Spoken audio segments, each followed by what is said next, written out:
this session we're going to talk about actually writing the VSL and ways to make it a success. All right? And really the secret is twofold.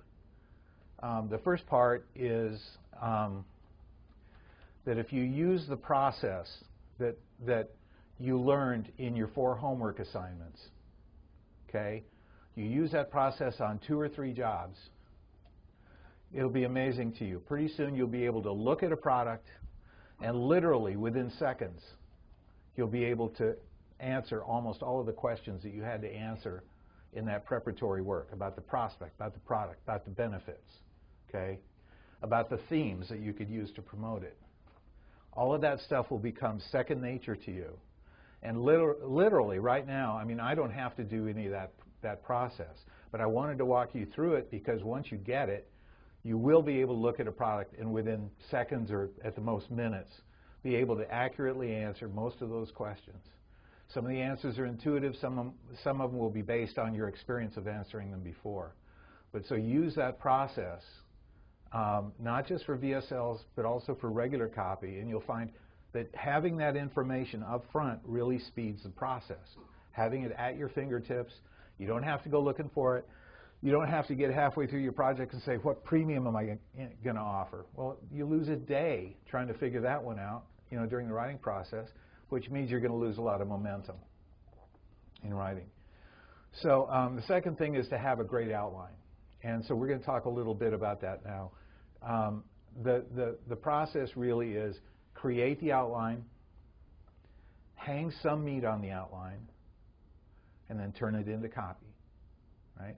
It's very simple. If you do that, you'll never start with a blank page. You know, you begin with those 4 lessons, the things we talked about, the prospect, the product, the benefits, the themes.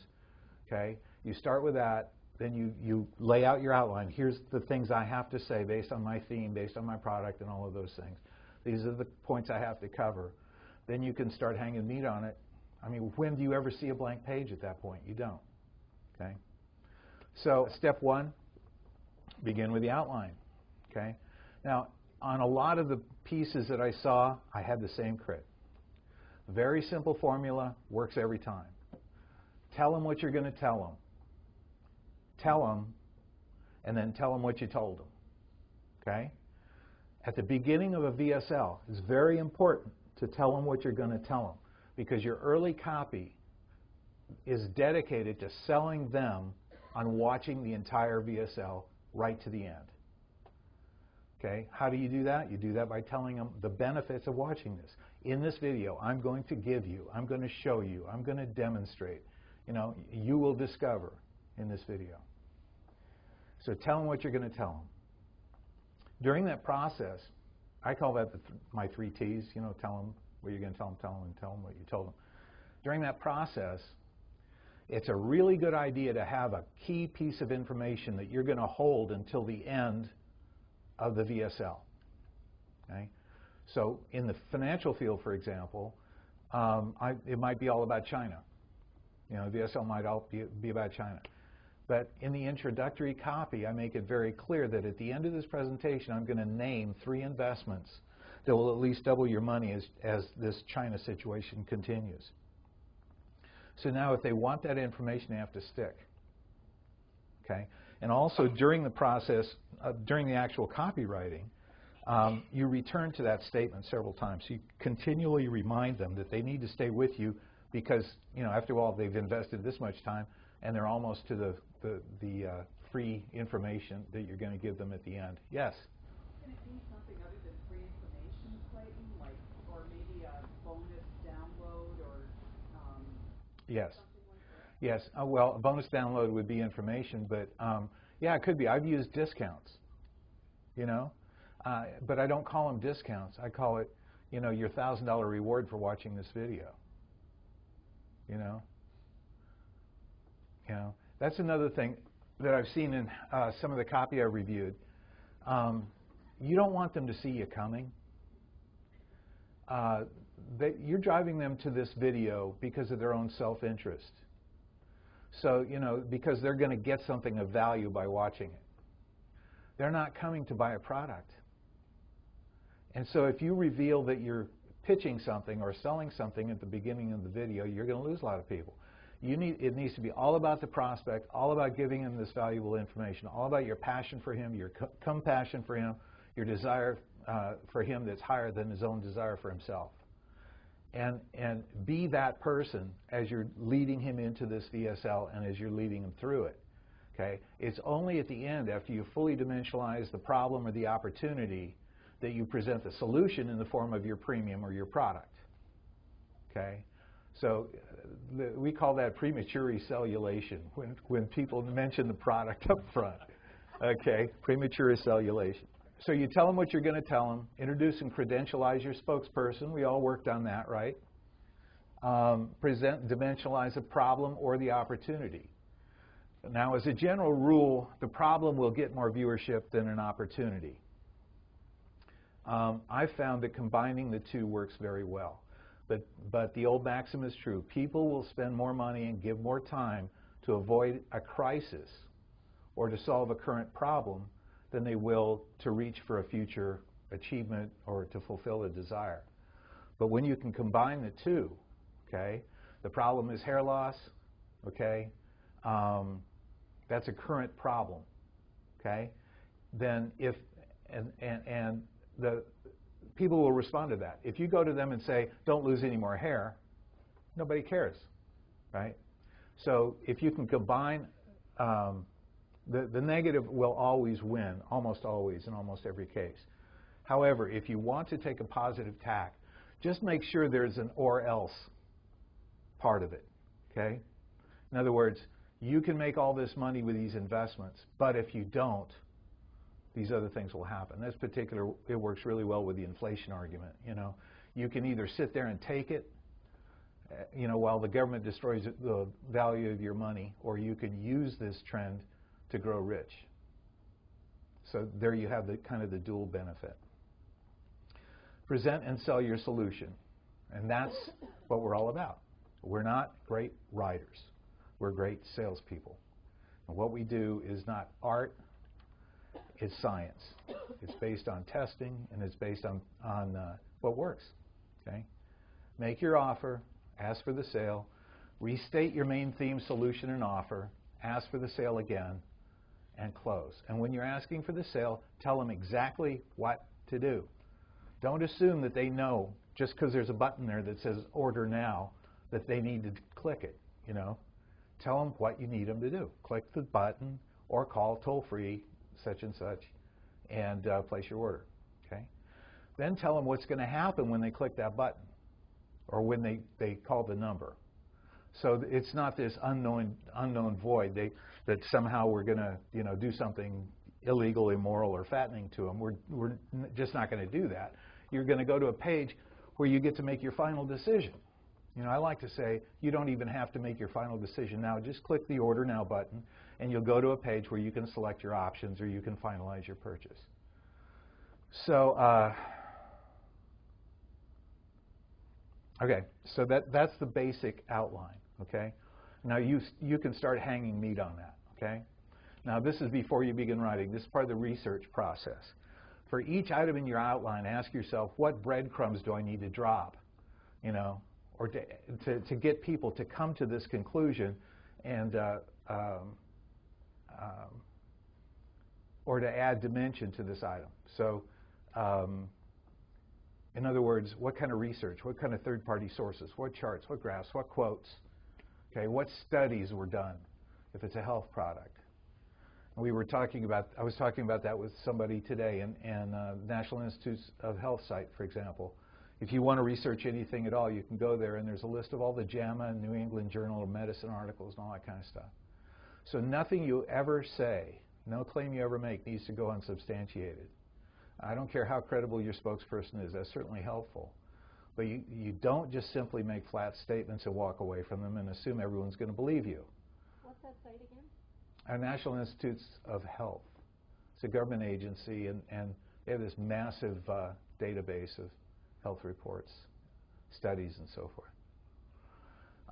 So instead of saying, I don't know what, some drug causes sterility, you know, you can go cite a study where the Mayo Clinic says it did.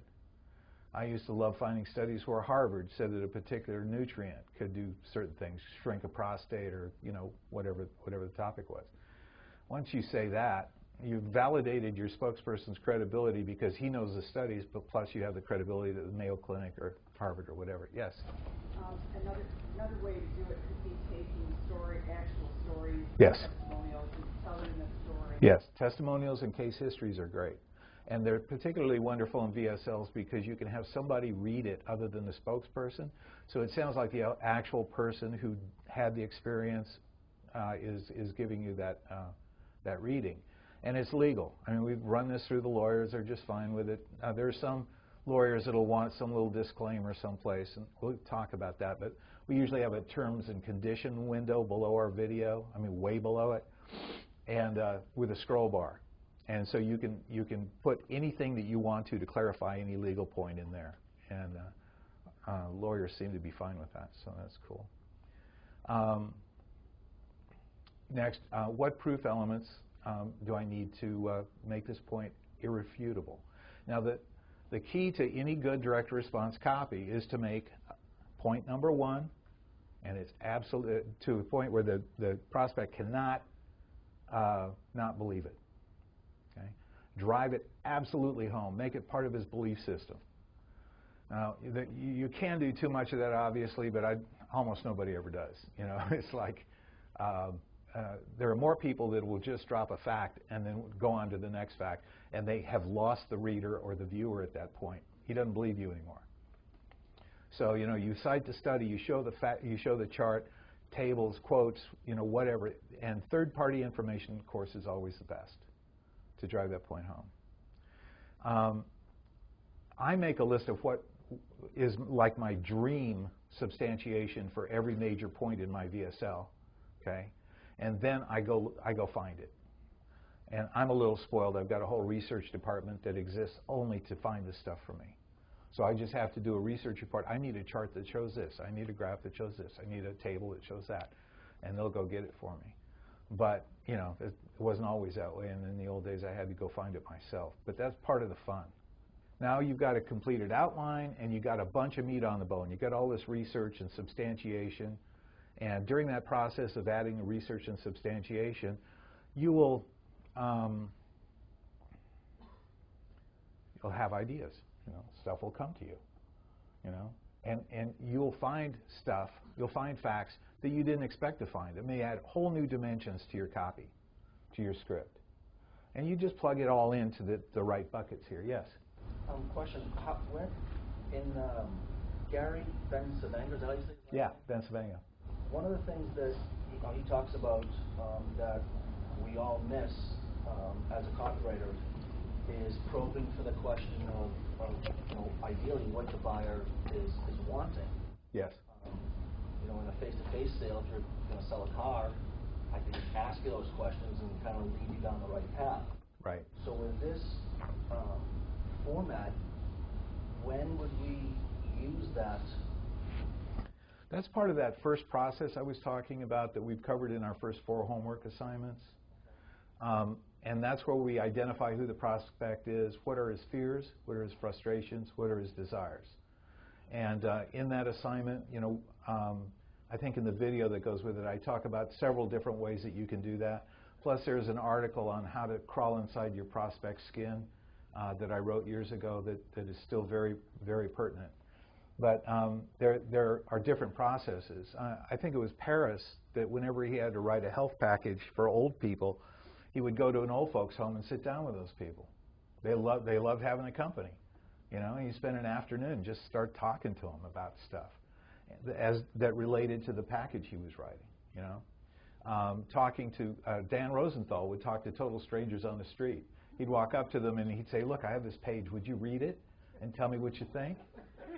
And they would do it. And he liked the opinion of non-copywriters and non-marketers better than any of us. He didn't care what we thought. He wanted to go out on the street and see what total strangers thought, because he knew we were looking for certain devices, certain techniques, certain things in the copy. So that's another way to do it. Another way to do it that I talk about in that article is method acting. I mean, I do this a lot. I mean, you don't have to be a rocket science or a brain surgeon to figure out that older people are worried about dying, or that they're plagued by arthritis, or that they're worried if they'll ever be able to perform again. You know, and if you just close your eyes and see yourself in that position, you're going to get some good insights there too. But so do you ask this question throughout the? So a better question is, throughout the sales video, are we always asking that question, say 5 or 7 times? No, not necessarily. I mean, first of all, you can answer the question without asking it. In other words, you keep in mind what the prospect is thinking. Again, fears, frustrations, desires. Those are the active emotions, okay? So what are those in your prospect? And then make sure your copy addresses those. You don't have to go back and ask the question each time. But when you're talking about a disease state, and you've identified frustration that the drugs he takes for that only make him sicker, you know, with other symptoms, and you realize that, then as you're writing the copy, that becomes a section, okay? Does that make sense? Okay. There are a lot of times when you're writing that the worst thing you could do is actually raise a question because the questions are unanswerable. So if you just give the answer without raising the question, the copy gets stronger, right? So I hope it helps. If not, just grab me later. The question, just whatever the general census is about that. Yeah. There are a lot of ways to do it. There's something called the SRDS, okay? And you can go to it's called the Standard Rate and Data Service. And they have it for direct mail lists as well as for email lists and other media. And you can go to that, and you can look up all of the competitors of the company you're writing for as well as the company itself. And it'll have a list of demographic information about the customers who bought products from that company, okay? It'll tell you how old they are, what sex they are, tell you how much education they have, you know, everything that they can possibly come up with. Plus, it'll tell you what other products, it will often tell you, not always, but tell you what other products they bought in the past, so you can really get some good insights there. SRDS? SRDS, Standard Rate and Data Service. And it's very expensive, but you can go to the library and check it out for nothing. Okay, now when you're writing your VSL, it's important to remember that you're not just making one sale. Okay, you're not just selling a product. Before you can get there, first you have to sell your prospect on giving you his attention. Right?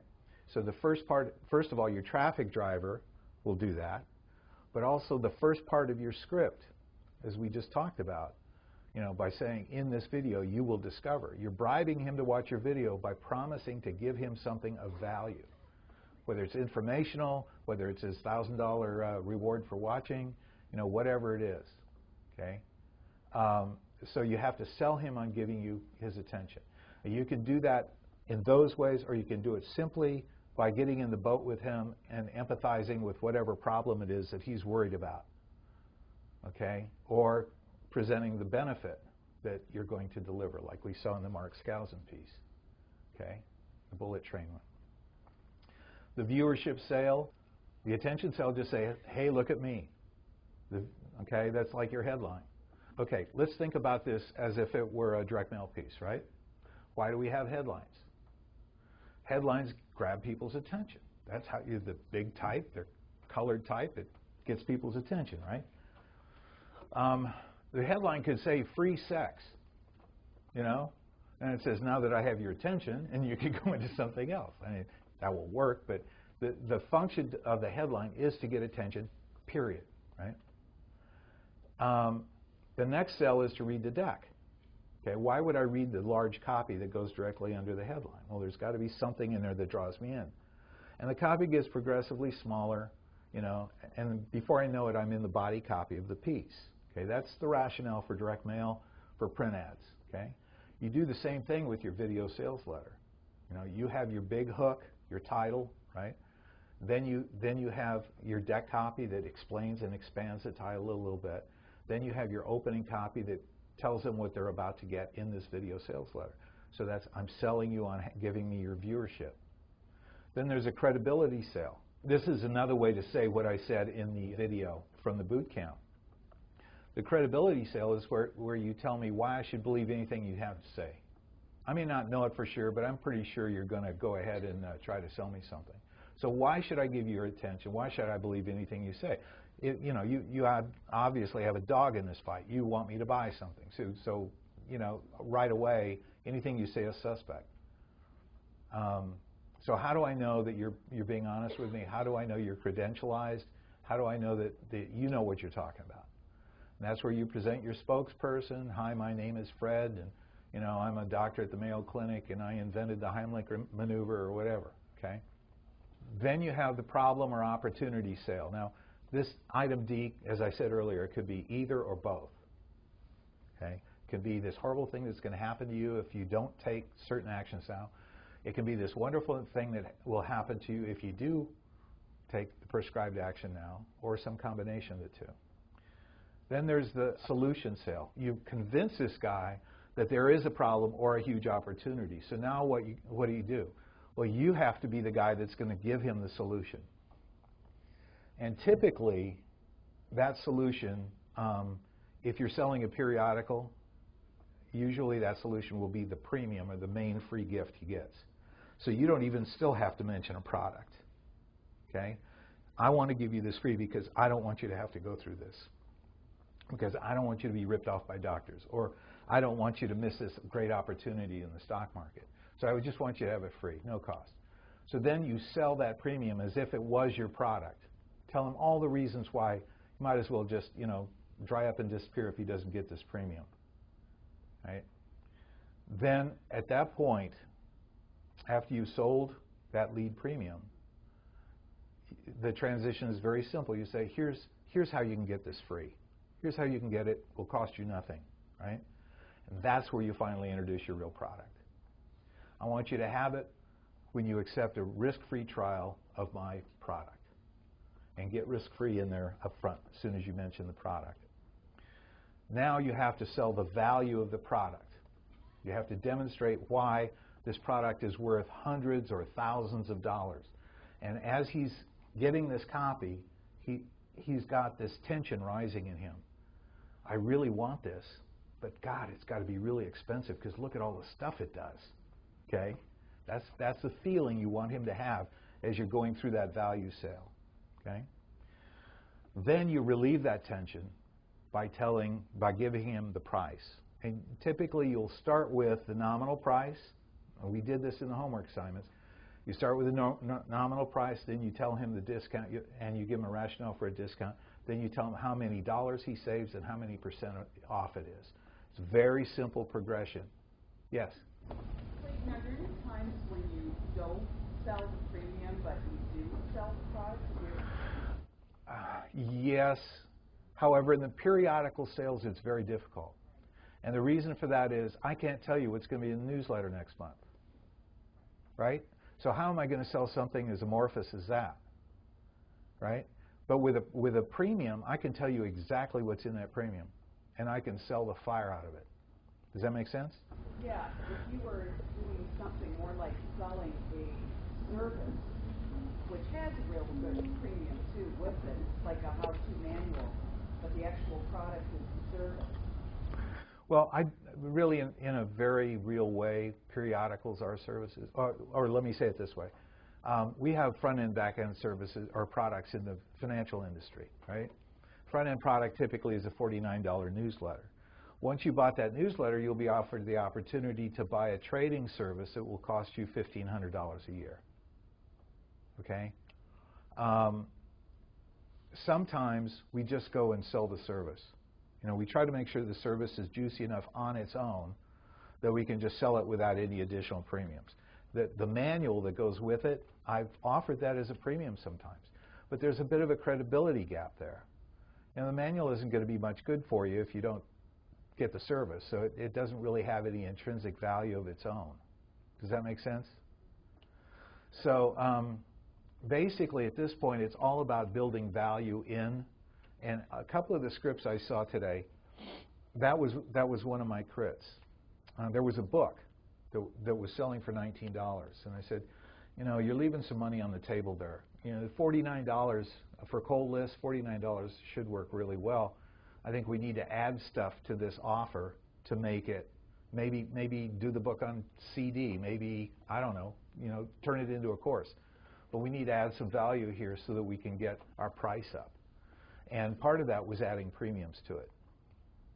So, but really the two main things, uses of premiums or free gifts. Number one, add value to the offer. Okay, you're getting $300 worth of stuff for 49 bucks. And second, in situations where you cannot adequately describe what the product is going to deliver because you don't know what the guy's going to be writing about next month, the premium is a great way to get an order. And you do run the risk that people will subscribe to get the premium and then cancel. And our cancels run about 6%. So it's not huge. Next is a safety sale. That's just your guarantee. And we talked about that in our homework assignments too, the various types of guarantees. So you guys are all over that. Then the next one is a convenience sale. And this kind of ties into telling them what's going to happen when they push the button. Let them know it really is as easy as clicking that button. There's nothing else going to happen. You go straight to this page where we'll tell you, give you an opportunity to make your choices. At one point I wrote this page. I was just having fun with it. And it was for one of my own products, so I could get away with it without a client interfering. So I said, look, I know what you're doing. You're sitting there at your computer. You're looking at your screen. Your right hand is on your mouse. And your finger is poised right over that button. Click it. Couldn't be much easier than that, right? So sell the convenience of it, how easy it is to do this.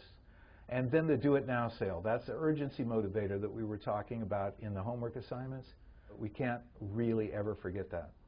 And of course the next step after they click that button is the bump, and we'll talk about that later. Okay, your biggest enemy on VSLs is page abandonment. Your second biggest enemy is shopping cart abandonment, but that's true everywhere online. So as you're planning your VSL, as you're writing it, think about how you can keep people with you. Now, promising that great piece of information at the end of the VSL is a great way to do that, okay? But there are other ways to do it too. One is to constantly circle back and remind them of what's coming next. And then what you've all seen as you've watched these videos, when you try to escape them, is that once we create the video, we turn that transcript into a static sales page. And so if you click, I want out of here, you get a little pop-up that says, do you want to stay on this page or leave it? And it's referring to the static sales page at that point. So if they click stay, now they're looking at your transcript, and we get about 15% of our total revenues from that static sales page. So it's very important to have that backup. And we'll cover more of that tomorrow too. I made a big point of this in the homework assignments. There are two major things. And I promised to tell you about one, and then another part I promised to tell you about two essential components that your page has to have. The first one is credibility. We know how the web is. That dumb commercial where the guy's programming a wreck with his little app, and the girl comes out and says, you can believe everything you see on the internet, it's all true. It wouldn't be on there if it wasn't true. And then the fat guy walks up and she goes, oh, he's a French model, I met him on the internet. So we all are skeptical of what is said on the internet. So anything that you do on your page to hurt your own credibility is just, it's sabotaging your own effort. So again, document your spokesperson's credibility beyond a shadow of a doubt. Substantiate every fact you present. Frequently acknowledge and empathize with the prospect's incredulity. If you watched End of America or any of mine, my SMR sales pages, you will have noticed that frequently throughout the page we'll say, I know that sounds crazy, but, and then we present a piece of proof that would absolutely nail down that fact that we just told you. There are so many fun ways to do it. I know what you're thinking. You're thinking that's insane, but look at this. And you're writing as if you were talking one-on-one with a person across the desk from you. So, you know, those kinds of phrases really work. You know, write in a friendly voice. You don't want the guy with a big deep voice. You don't want the woman with the polished speaking voice. That's great because it'll save your client or you, if you're producing it, a lot of money in terms of the vocal talent. You can have your wife or your mother or your husband or your son or whoever's around that's age and sex appropriate to do the script, or of course, you know, the credible spokesperson that we were talking about. And then we talked about in your homework digging up every testimony. Yes. Do you have any input on having the spokesperson be the narrator versus a third-party narrator in terms of conversion? No. Okay. But we've done it several different ways, but we never did A/B tests on it. So, you know, I don't want to mislead you there. Usually, as I said in the homework assignment, you're going to be best off if you go with the editor or creator of the product as your main spokesperson.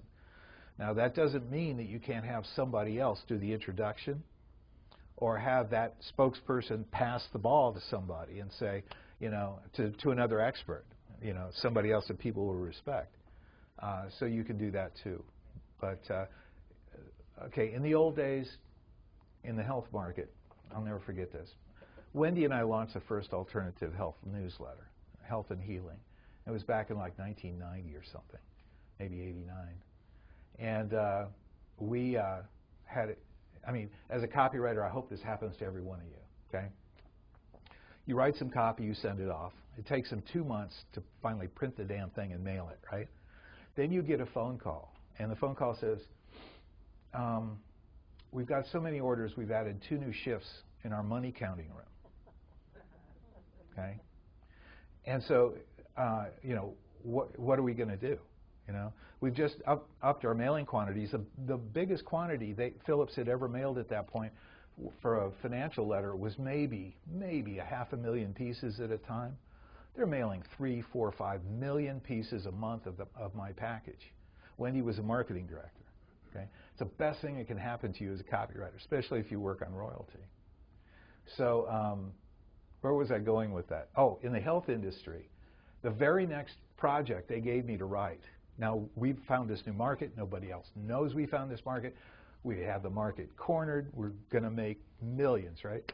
So these geniuses that had come up with the first idea came up with the extension of the idea and say, okay, well, we found this guy. His name is Earl Mindell, and he's a pharmacist, and he is really into natural health, and you know he'll be really great. So we're going to do a newsletter with this guy. It bombed. Why? Because pharmacists aren't doctors.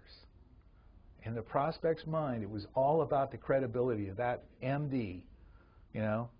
And then we tried another one with a naturopathic doctor, okay? So it was Marcus Lowe, ND. And our prospect says, ND, not a doctor. It bombed too, okay? It wasn't until we came back around and got Stephen Sinatra and what's her name, Chris Northrup, other MDs, that we got back our momentum on that. It's all about credibility. So if your expert is not very good at narrating the sales letter, can you just hire professional voice talent to say, I'm John from so-and-so? Have you run that past your legal team? No. I haven't. And I think it's less a legal issue than it is kind of an ethical issue in terms of your client, what he'll do and what he won't do. My main client, Weiss Research, would never go for it. They're very, very careful about it. Because if it ever comes out that that's not really the guy, you know, it could really hurt you. So they avoid that kind of stuff. Yes? I have a question about testimonials. Yes. The package that I'm doing on spec for a vitamin company, they don't keep any of their testimonials. So I know, right? I heard that and I'm like, oh, I think there's some work I could do there. Yes. If I can talk him into it. I mean, if he doesn't go for it, that's fine. But the question is, there are some great testimonials online, including places like Amazon. Can I use those if they come from competitors' products? No. I don't think so. No, I mean, it depends on the nature of the testimonial, I guess. The question was, she has a client that never keeps testimonials. You know, customers call in and say, wow, I love this stuff. You know, it cures the blind, it raises the dead. And they just don't care. They don't keep testimonials. So it's not that they don't care. They're scared of the FDA. Okay. Well, they don't understand that the FDA doesn't care. It's the Federal Trade Commission that cares. And they have given very clear guidelines in terms of the kind of disclaimer that you have to run if you're using testimonials. And so, you know, you can still use them. You just have to use certain disclaimers that say, these results are not typical, your results may vary, that kind of thing. So and again, this gets back to every client you work with has a different ambulance chaser, right? And each one of them has a different opinion on the law because the regulations are specifically written so that any of these agencies can nail your butt anytime they feel like it, no matter how careful you are, okay? And Bob and I had that with Garino, remember? And so, you know, they're specifically written so they have ultimate power over you. If they don't like you, they can, you know. Now, as copywriters, you're kind of protected. You know, I told the story earlier how one of my clients went away for 20 years and they didn't even so much call me. So as copywriters, you're protected. But your client is going to be very sensitive to these regulations. And one lawyer will just say, and this is, in my way of thinking, idiotic, will be so strict that it'll almost kill the company, you know? And but the reason it's crazy is he's doing it in the pursuit of an impossible goal, which is to guarantee there will never be an action by a regulator, right? On the other hand, some companies, and I see these guys on TV all the time making claims that cannot possibly be proven, and those guys are going to go to jail. I mean, sooner or later. I think some of the male potency products and extension products and, you know, all that kind of stuff. You know, those guys are making claims that cannot be substantiated. And and the FDA has a way of just kind of coasting for a while and then rounding them all up, you know. So all that just to say that there's a wide gulf from client to client in terms of what their standards are in terms of trying to meet these regulations. And you just basically need to ask, and the client will tell you. On testimonials, so the question was, my client doesn't have testimonials, so can I go to a competitor's website and use those testimonials? And the answer is probably not. Now, the one exception would be if the testimonial was about a substance and not a product, okay? So if the testimonial was about saw palmetto, you know, did this for me, okay? Without citing the product, you might be able to get away with that. But again, the legal beagles will ultimately make that decision. But can your client be talked into keeping testimonials or doing a testimonial acquisition campaign? To be seen. Yeah. We will offer a premium of some kind to the entire file, some kind of digital report, PDF, ebook, to the entire file. Tell us about your experience with X product, or tell us about your experience with our company. How are we doing? You know, and to thank you for your participation, we will give you this free book. What you can't do is say, the best testimonial gets a free trip to Hawaii. You can't do that.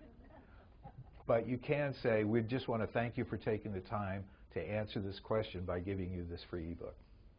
Can I state something on the testimonials in Sure. the health industry? One of the big fears in that whole industry that really clear a lot of things up for a lot of people that are working in that is about 2 years ago, somewhere in that range, I don't remember, Congress redefined what disease is. And now disease, as far as Congress is concerned, is that which is cured or addressed or treated by a pharmaceutical. It's no longer a process, but it's something that's cured by a pharmaceutical. Yeah. And what the real big fear in the whole industry is that somebody tags a disease process to a nutrient, it gets under congressional regulations and all that. So as long as your testimonials and everything else avoids that issue, you guys are all clear. You're fine. Yeah, right. And also, you know, the using a disease name can get you. I don't want to spend too much time on this now because we're not lawyers, but and your clients will give you guidance here.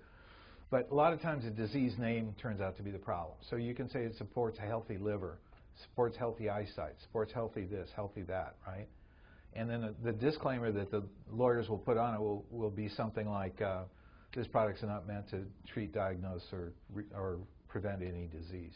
And that'll be in 6-point type someplace in your terms and conditions. Credentialize everything.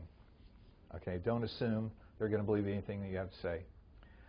To quickly double or even triple results, always include plenty of these 3 elements. Human interest stories, case histories kind of thing. Value-added content, stuff that rewards people for watching your video, usually in the form of information. Entertainment value. And it doesn't have to be dancing girls. Yes. I wish it was dancing girls, but go ahead. The question I have is regarding spokesperson. Yes. If you find a celebrity spokesperson that is in alignment with your premise, but it's a service that you provide, wouldn't you be better off with you as the spokesman since you're providing the service, or would you still go with the spokesperson who has a similar way of thinking?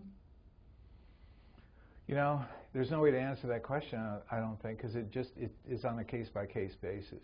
I'll give you an example. I did a website for the Libertarian Party a few years back. And, you know, Penn and Teller, the comedy team? Well, Penn is a hair-on-fire libertarian. I think they both are, okay? But they absolutely, and they will endorse libertarian principles, but they would not endorse the party for donation purposes. So, you know, A, it depends on the product. B, it depends on the celebrity you're going after. I mean, there are celebrities and there are celebrities, you know. There's Kim Kardashian and then there's Barack Obama, I guess, for most people, for the majority. So, you know, depends on the credibility and how well it ties to your product, and you just have to answer that on a case-by-case basis. I'm sorry, I can't give you a better answer on that, but that's really the case. But on the entertainment value, it doesn't have to be big laughs and, you know, belly laughs and that kind of stuff. It's just something to break it, you know, break the monotony, break the one voice speaking to me. It could be something as simple as an animated chart now and then. It could be another voice reading testimonials. It could be, and we've done this a lot. We call it B-roll. It's just some video that you buy on the web, or even capture somewhere on the web that isn't copyrighted, that you drop that supports the copy in your VSL, and you drop that in. It could be just photographs. We've tried whiteboard. In our market, it doesn't work. You've seen the whiteboard presentations that people are using these days. Guys talking and another guy's drawing at kind of high speed, illustrating what's being said. Doesn't work in a financial field, or didn't work in the financial field for us. But it's working. It's doing gangbusters for my buddy Rich Sheffrin. So, you know, depends on the market you're in. I think it would work well. It's very populist, so I think it might work really well in the health area. The thing is, though, that you will have to pay to hire the people who do that, and they can be pretty expensive. So it's a little bit of a risk, and I would rather see you do a regular PowerPoint, and then once it's a winner, then say, here's some things we should test. And there is a company that told us, you know, if we test it and it doesn't lift response, we don't have to pay. So, you know, those deals are out there, and you can find them. So many of the pieces that I see are talking about America, or those people, you know, that have some disease, or those investors who made big mistakes in the housing bust, or just other people, you know. Your video isn't about other people. Your video is about your viewer. And so what you need to be doing is personalizing those things, you know. If you're one of the 200 million Americans who blah, blah, blah, blah, Or if you're feeling frustrated or angry over this, blah, blah, blah, blah. So bring it right down to the guy who's watching it. Talk to him, okay? It's got to be one person talking to one person. It's not we talking to one guy. It's not me talking to a group of people. It's one guy talking to one guy. Personalized process. It has a side benefit of beginning the bonding process with a customer, okay? Because we've had a one-on-one conversation. This is just us girls. So your page needs to be about what frustrates him, what he desires, and what he fears, okay? And as long as you're talking about his favorite person, you got it, okay? Okay, these are, we call them just for fun, persuasion strategies. This is just a fun little thing that you can do. It's a nice way of approaching making your points, persuading people of things. Okay, you begin with a mutually agreed upon fact, something that everybody knows is true, something that's just beyond question. The Fed has printed nearly $2 trillion since 2007 and is still printing $85 billion new dollars every month. It's a fact. Okay? Then you move on to the commonly held belief. Gold prices always soar when the government prints money. You would have to prove that. Okay?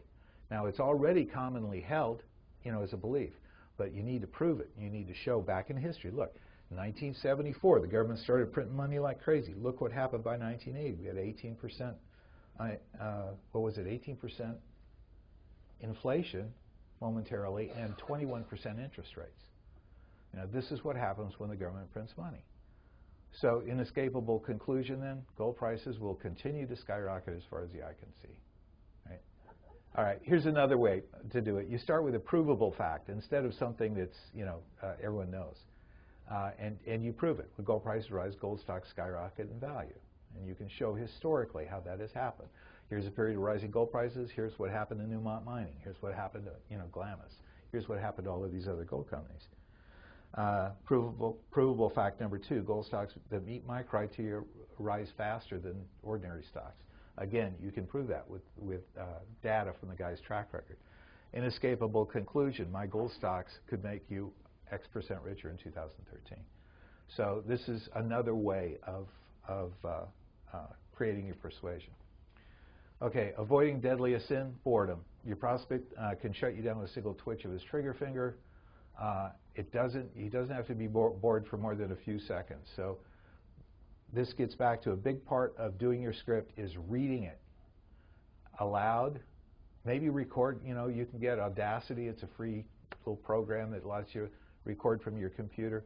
Record yourself reading the script and then play it back. And when your eyes start crossing and your head starts nodding and your mind starts wandering,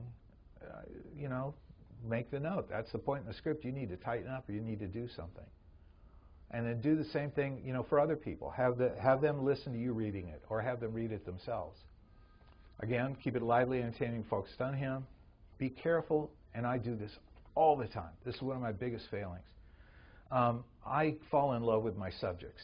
Okay, so if I'm writing about finance or a particular kind of investment, or I'm writing about a particular supplement, I do all the research and I just fall in love with it. And I find this research is so fascinating that does absolutely nothing to advance my case, but it's just interesting. So I want to include it. And pretty soon I have a 2-hour-long VSL full of stuff that people don't really care about, right? So, make sure that you have to have just enough technical details, just enough interesting stuff about, the product or the condition or whatever in there to keep people viewing, but be sensitive to going over on that, falling in love with your subject. It's easy to do. Okay, and we talked about adding visual interest. Confusion kills response. One of the biggest crits that you can get is, this confuses me. The crits that Michael Masterson talks about that he uses all the time are confusing, unbelievable, and boring. Okay? When you're creating your own copy, think of those 3 things as you're going through. Is this confusing? No. Is it boring? No. Is it unbelievable? Okay? And if the answer is yes to any one of those questions, you've got work to do in that section. Write in short sentences that contain a single thought. No run-on sentences. As we talked about earlier, try to keep your average word length short. Don't feel that's a stricture that's going to just really make it impossible to write the copy. If you want, if when you're doing your first draft you're using bigger words, fine. But at some of your editing passes, go back through and say, how can I say this more clearly? How can I say it with shorter words? How can I say it with fewer words? I never used to do this with the in other words thing in direct mail, but in video it works really well. Repetition is good to a certain point. So if you're making a particular point, you can make it one way, and then you can say, in other words, and make it another way. And the repetition is good, plus it gives you an opportunity to drive a point home for people who might not have gotten it the first time. These are just all little fun techniques that can help really vitalize your page. I think this is really big in the health industry, using illustrations to demonstrate complex processes. I had a direct mail package. The headline was, it was about oral chelation, and the headline was the 23 cent heart cure the cardiologists don't want you to know about. And the entire package was full of Gray's Anatomy illustrations that showed the disease process, how an artery gets clogged. And we showed a baby's artery, and then we showed an artery of somebody at 18, and it's already starting to clog. Okay, and then we showed, the plaque building up until at 80, he's got like 15%, flow through on his artery. Then we showed, and that was on page like 2, okay, where we have that, we're showing that process. And then on the very next page, we showed the reverse of that process. What happens with oral chelation? The rogue calcium is removed from the plaque breaks, is dissolved in the artery, and over time, this is what the artery looks like. And because we used illustrations that looked like they came out of Gray's Anatomy, they had tremendous credibility with the people who saw it. We mailed 60 million pieces of that package. So it was wildly successful. So to the degree that you can get away with addressing these things, okay, you can certainly describe the process of developing achy joints. The lawyer may not allow you to say arthritis, but you can say, here's why your joints ache. And you can show that process, okay? And then later you can show how the vitamin or supplement, whatever it is, product, okay, lubricates the joints or does whatever. You can't say it cures arthritis, but you can talk about how it supports healthy joints, okay? Don't forget to add the phone when you're adding your buy button below your video window. We get now we sell high-priced products, $1,500 a pop to our house file, but I'd say we get 15 to 20% of our orders over the phone. I'm guessing that it'd probably be in that area. So make sure that that you don't tell them, look, we don't want your money unless you order online. Give them an opportunity to order by phone. A lot of people are just afraid of giving out the credit card online. Tell people, I've touched on this before, what will happen when they click the button, so they won't be paranoid about it. And we talked about this too. Again, listening to your inner voices is what it's all about. And you get sensitive to that when you're listening to your own page, but also when you're listening to other people's pages. And that'll give you a real good opportunity to maybe say, hey, I can beat your sales page. Just give me a shot at it. Just an aside, cool idea, okay? I was doing one of my reviews today, and I said, this is outstanding copy. And the guy goes, well, here's what I did. I went to this guy I wanted to write for, and he's got a successful static sales page online. And I made a deal with him. And I love this deal. He said, I made a deal with him that I will take that sales page and use it as the foundation for a video sales letter. Okay? So now all he's doing is converting a static sales page with some changes into a video sales page with the client's full permission to use his existing control copy. How brilliant is that, right? We already know the copy works, now, and we know that VSLs pull 2 to 3 to 4 times better than static. So this guy's going to make some money. So I had to know how much. I said, well, what's the deal? How much are you going to get for this? The answer was 7% of the gross. Okay? Not 10% of the increase, 7% of the gross. They're going to be paying him on people who buy and then cancel, you know. So, wow, you know, how many of you guys could do that? And how much would that ease this entire process for you? I just thought that was brilliant. I had to share it with you. Huh? Is it ethical in terms of the other copywriter? Well, that's up to the client. The client has to make sure that other writer's taken care of. Yeah, because it's his copy. And the client will do that because the last thing you want to do is tick off a good copywriter. You know? So, and I just very quickly, I had a situation where I wrote a promotion for a particular client, and this was health, and the doctor approved it. No problem, love it. We mailed, I don't remember the quantity, Wendy would remember, but it was like 100,000 pieces. It was the first test. And the thing pulled 4%. So it was like, wow.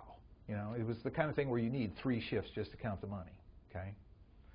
And so I'm sitting there going, we're going to do 6 million of these every month, and I'm going to get my royalty, and here's how much money we're going to make on this. Well, the doctor, some friend of the doctor's saw the promotion, and she's at a cocktail party, and this friend is, you know, criticizing the promotion, making fun of her for this promotion. Next morning we get a call, says, you can't mail it anymore. Whereupon I called the president of the company, and I said, you owe me money. I gave you a 4% package, and you would have mailed probably 30 million of those this year, and so I figure you owe me the money. You either mail the package or you pay me. He said, Clayton, we're going to pay you. Okay? That's how valuable you are to these people as copywriters. You know, that's the weight that you carry, right? So they would rather lose money and keep a good copywriter happy, you know, than, you know, so this is good, okay? This is very practical stuff. Clients are going to give you different kinds of crits on your package. They'll either identify a problem that really exists and offer you a great solution. You love that when it happens, okay? Even though it means you have to go back and, you know, do a little bit more work, it's great when that happens because it means more money to you, like Marcella said. They'll correctly identify a problem and offer an absolutely pathetic solution, okay? And so in that case, it's a real problem. So you come up with a better solution. That's how you address that crit, okay? Third, they'll identify a non-existent problem, and my client does this all the time. Non-existent problem in the copy. But the solution that they offer will strengthen the copy anyway. Again, you love that. That's wonderful. And then finally, the only one where I basically will fight to the last breath is D. The identify a non-existent problem and give you a solution that will kill the copy. And that's the one where you dig in your heels, you know. And I usually don't lose those because eventually the client will come around. But let's face it, you know, evaluation of copy is opinion, okay? And opinions are like noses, you know. Everyone's got one. So, you know, the only one that you really need to fight, though, is that last one. And sometimes you'll lose, but more often than not, you'll probably win. Okay, you're going to have to come to a point when you get to your final draft where you're going to have to look at running time. And shorter is typically better up to a point. I wouldn't want to see a 7-minute VSL necessarily, especially if I'm selling to cold lists. But my VSLs run usually 40 minutes to an hour and 10 minutes at the longest. And we're kind of moving down to the shorter part of that, shorter side of that right now. So if you're cutting copy for time, and I think you should go through the process on your final draft or near your final draft anywhere, where you look at the copy and you say, how much of this is dead wood? How much of this don't I have to say in order to get the sale? Okay, and so that, you know, that's just simple efficiency. You should do that. Okay, but if you're going to cut for time, just for time, think of your sales page in 2 parts. Everything that happens before the order button shows up, everything that happens after the order button shows up. Now, you don't care how long that copy runs after the order button shows up. It could run for 3 days, okay? You've done your work to sell the product. before it showed up. You presented your offer, the button shows up, okay? Now, if that happens at 20 minutes, that's wonderful. Now, that can stay on the screen for another 2 hours. I don't care. So I don't worry about cutting the copy that shows up after the order button, okay? I make my initial cuts in the completed script, just by reading, but you will not know where it drags until you hear it recorded by your talent, not just by you. And so I make cuts 2 ways. First, I do it in my completed script. Secondly, I do it by getting a transcript of the raw recording, and going back in and redlining it, taking out any sections that turned out to be a little bit dead. This was great, okay? I told the story of how Sheffrin called me up and he says, you got to try a VSL. And I said, yeah. And so a couple months later he calls up and says, hey, have you tried the VSL yet? And I said, no, we haven't, because I don't think it'll work for our market. And he goes, well, that's too bad, because Agora listened to me, and they actually did one, and they're just knocking it out of the park. And I said, we're doing a VSL. So it's okay to be stupid once, but not twice in a row, like that. So naturally, we were emulating Agora, so I wanted to watch their order page, and their VSL, and really analyze what they were doing and how they were doing it. And one thing I noticed was that the order button, the thing was 1 hour and 6 minutes long. The order button showed up at about an hour and 3 minutes in. There was no way to order the daggone product. You couldn't speed up the video. There was just no way to do it. But that was orthodoxy at that point. That was like the holy grail, a holy script. Anything I did would have been heresy, to not do it that way. So our very first out of the box, we put the order button way into the script. It was probably an hour in. But it was grating on me. Well, we got a success with it. So now we're not just on our own file, we're going outside lists like crazy. We're buying television time. It was great. But the whole time it's a stone in my shoe. It was bothering me. It makes no sense to have the order button that late in the thing. So I'm going to test it. So I moved the order button up as far as I possibly could in the thing without, messing the script up. And I got an 80% lift. I almost doubled my response. Okay, and how we did that was, remember the outline. You present your problem. You spokesman moved on that. Present your problem. Then you present your premium or your product, right? In my case, premium. And then I said, I want to send you this free book, okay, to help you through this crisis. And then I would say, but more on that in a minute. First, and I presented my offer. This book is free, if you try my newsletter, okay? Then I presented, then I talked about, at that point, I presented the offer, and the order button comes up, okay? And then from there, I went back to the premium and sold the hell out of the premium, really made them want it. And then came back to the product again, really sold the hell out of the product. So by doing it that way, I was able to move the order button way up in the script, and it almost doubled response. So, what one was that? Excuse me? What offer was that? That was Safe Money Report, and it was the American Apocalypse video.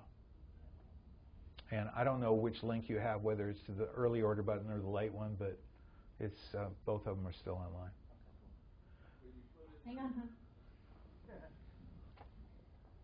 When you put in the order button, do you leave it then all the way to the end, or Yes. do you take it out and then put another one in the end, or you No. leave it all in? No, once all it the comes way- in, all the and way we'll through. talk about that, about the actual page that your video lives on in another session. But yeah, once the order button shows up, it's there forever. Never make it hard for anyone to order, And Clayton, where did you introduce that? How far down in the script? I'd say I moved it up by 20 minutes. It was probably at about an hour, and I moved it back to about 35 minutes, something like that. I'm guessing. I don't remember exactly, but it was somewhere in there. But just my point here is just by juggling it. Normally, you would say problem, solution is a premium, you get it free with the newsletter, here's the offer on the newsletter. You know, the solution is premium, long copy about how great that premium is, all the things it'll do for you. Then you present the newsletter. You get it free with the newsletter, and a long copy about the newsletter. Then you present your offer, and you present your 1 and 2 year. I mean, my God, we're talking about forever. Then your order button comes up. And by doing it this way, you just say, I want to give you this free guide to get you through this crisis, and it's yours free with a subscription to Safe Money Report, and I'm cutting the heck out of our price, and here's your offer. Now let me tell you about your free gift. Okay? So you can handle all that in a half a page, and you've got your order button up, and now you can take days to talk about your free gift and your product. Okay? And again, it was like 86%. Yeah.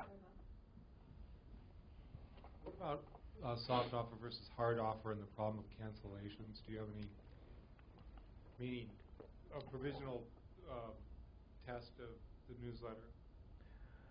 Testing soft offers? We haven't done that.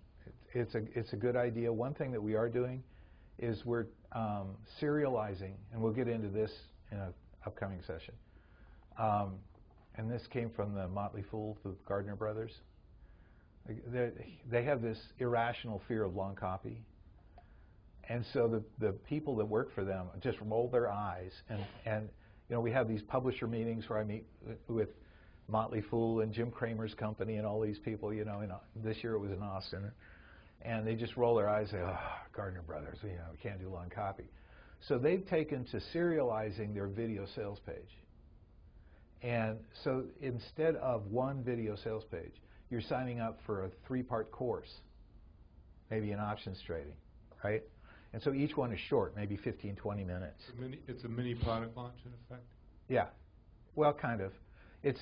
Product launches work great. I mean, the full Jeff Walker kind of product launch works wonderful on house files because you can go to those people all day long, right? On the web, when you're going to external files, it's a little more problematic. But with this, what they do is, if it's a course, I've got to have your email address in order to send you tomorrow's installment and the next day's. So there's a squeeze page involved, right? So that, you know, free options trading course win 8 out of every 10 trades. I think Marcella wrote it.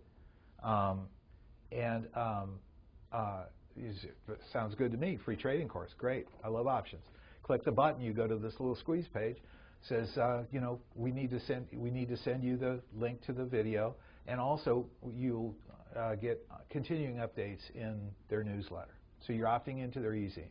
So now you have permission to email those people until hell won't have it. And so then each day you drive them to the next module of the course, and each module ends with a pitch for the product. And there's typically, and this is product launch concept applied to external lists. Each day you make the point that the discounts that are available right now will disappear. They'll be gone with the wind when the last module is presented. So you have an urgency motivator that's particularly powerful. It's just one of the other strategies for using VSLs. So, and I hear it works great. We're testing it right now. We did a course on a product called Inflation Survival Strategy. And it worked quite well to our list. And so now we're trying it on the outside on a payment plan basis.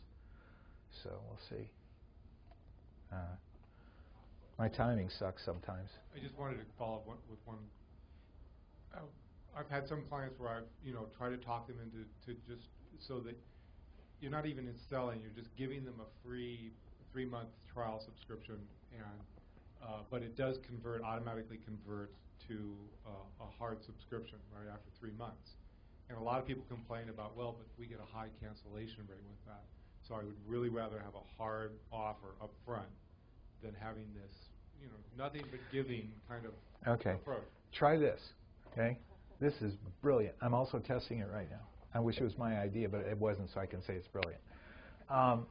Okay, do a paid trial. And the way you do that is I've got 10 premium services that sell for an average of $1,500 a piece. That is $15,000 worth of product. And that's not a BS price. That's the lowest price anybody ever paid for these services. Those were the launch prices, not the nominal prices. So $15,000 package of products, And there's 3 print newsletters in there that only sell for $49.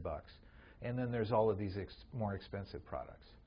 So I'm going to offer you the opportunity to buy these products for $39 for 1 month. You can test drive all of these products for $39 for 1 month. Well, that $39 is going to pretty much break me even on the cost of media, if not immediately, fairly soon. But then here's the deal. It's a negative option offer. So the way the deal works is you pay me $39, you get all of these services that people paid $15,000 to get for a full month. And at the end of the month, if you don't want them, just call us up and we'll just, you owe nothing, okay? If you do want them, if you do want them, do nothing, and then it'll convert to like $500 a month or something like that to get all of these services. If you do want them. If you don't want them, you got to call us and tell us not to do that. Well, so they call up and they say, okay, well, I just don't think it's worth $500 a month. I think I'm going to pass. So the customer service people are then scripted to downsell them. Well, what did you like? Right? And so they're going, well, at the very least, I liked all those print newsletters. Well, good. Well, if you take Real Wealth, it's $49. If you take Real Wealth and SMR, you get Safe Money Report. You get 20% off. If you take all 3, you get 30% off. And then they do the same thing with the higher price services. Now, 30 days later, you're collecting money like crazy. And it was Zach's that invented that approach. That's Zach's Investment Service. So. Okay, any other questions? Yes? There's a little something that you said that I didn't understand. Your friend went to websites that already had copy that was selling well. Yes. And said, I'm going to convert it to VSL for you, and used the same wording as the website already had. Much of it. But he doesn't do the production, so what did he actually do for his Well, money? what he's doing is turning it from a static sales page that people can scroll through to a video sales letter that does all the things that we talked about you have to do in a linear format. Like, for example, at the very beginning of the thing, telling people what you're going to tell them. Introducing your spokesperson, credentializing them, where to put the order buttons. In a static sales page, the order button appears several places on the page. Video sales pages, it's different. So his task is to take proven copy and turn it into a video sales letter. That's it. And as I said before, it's perfectly ethical so long as the client continues to pay the royalty to the original writer, right? And then he's paying this guy 7%. I think it's brilliant. Video sales letters are different in key respects. The linearity, okay, the order in which you need to do things in order to keep the person with you. The options that you have in terms of B-roll video, animated charts and those kinds of things that add power to your presentation. And I think most important is that video is an emotional medium. So you have the opportunity to show pictures or video or whatever that really engage people's emotions. I don't know when I said it last, but I say it all the time, so I'll say it again. There was a woman from Young and Rubicon, a great advertising agency, and she said, nobody needs any of the stuff we sell. All they need is a cave, a fire, and a recently deceased squirrel. That's all you need, And what we sell, everything we do, is we're selling emotional gratification. I don't need a Rolex watch. I don't need a car with 662 horsepower. But I got them. Okay? Why do I have them? Because they make me feel good about myself. And it's true if you think about every one of us in here, we could be sitting here in gunny sacks and be perfectly covered. But we're not going to do that. So if the reason why we buy stuff is for emotional fulfillment of some kind, to feel better about ourselves, to get the respect of other people, to remove fear from our lives, to introduce excitement, like for seizing an opportunity, those are emotions. And nothing can capture emotion like video can. And one of the best ways to do that is with testimonials and case histories read by third-party voices that sound like the actual customers. So, one question about that testimonial: if your spokesperson has, well, in my case, there's someone that would be considered a celebrity. He's publicly stated a testimonial about the, about the product, if you will, but getting him to say it, and you can't do a third-party person for him, like you can't do an actor. But if the spokesperson said, my friend had, so-and-so, as my friend so-and-so always says, da-da-da-da-da, and just kind of does the testimonial that way. Anything that's out there is public domain, okay? I had a famous doctor, I forget who it was, the vitamin C guy, Linus Pauling. I had a famous doctor say something about oral chelation in an article he had written. And, of course, he had passed away at the time, unfortunately. But it's public domain. I mean, it's out there in the media. It's something he actually said, and I could cite a source for it. So I have I didn't even say my friend said. I have, this stuff works, Linus Pauling, It's just a big headline. It's perfectly fine. Also, when you're doing testimonials, just one other thing. The Federal Trade Commission rules say that you can edit that testimonial so long as you don't change the intent or the meaning. So as you're going through your clients' testimonials, these people cannot write English. They can't write probably any language. Okay? They're terrible. They misspell all their words. They'll really mess it up bad, and their wording will be all wrong, and maybe one will be all caps, and the other one will all have small caps beginning of sentences, and it's just total disaster. So you can go in there, and you can just, what was this person saying, and you can completely rewrite that testimonial, okay? And then, so long as you don't change the original intent, and the legal beagles will,